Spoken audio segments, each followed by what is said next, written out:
रहमत उल्लाहि व बरकातुहू। नाज़रीन कराम, जैसा कि आप देख रहे हैं कि आज बतारीख 31 जुलाई 2024 को गुलबर्गा शरीफ से 40 किलोमीटर की मसाफत तय करते हुए इस सेहरा में, इस जंगल में पहुंचा हूं, जहां पर खेतों का सिलसिला जो है हद निगाह तक के फैला हुआ है और दरख्तों के पत्ते लहलहाते नजर आ रहे हैं। हर चार जानिब खूबसूरत मनाजिर हैं और हरियाली ही हरियाली नजर आ रही है।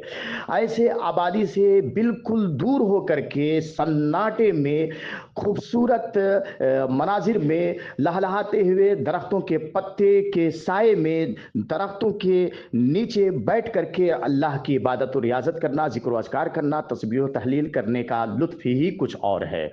तो नाज़रीन कराम, मैं आप लोगों को एक और अमल बताना चाहता हूं कि जो किसान भाई की ये शिकायत होती है कि हमारी फसल जानवर चर गए या जानवर नुकसान पहुंचा दिया, तो उनके लिए एक बेहतरीन और लाजवाब अमल ये है कि आप आयतल कुर्सी 40 बार पढ़ करके पानी पे दम करें और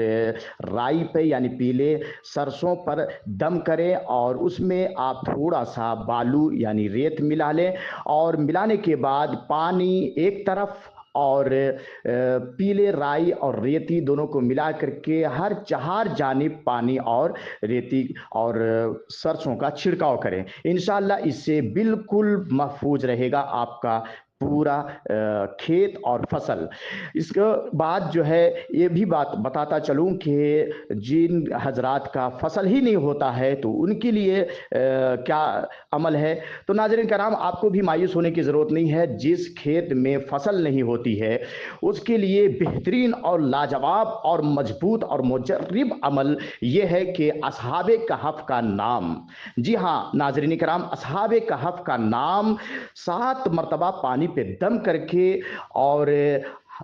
खेतों के चारों अतराफ में छिड़काव करेंगे तो इंशाअल्लाह इस अमल की बरकत से आपके खेत में फसल बहुत ही अच्छा और बहुत ही शानदार होगा। अल्लाह ताला हमें इस पर अमल करने की तौफीक और नसीब अता फरमाए।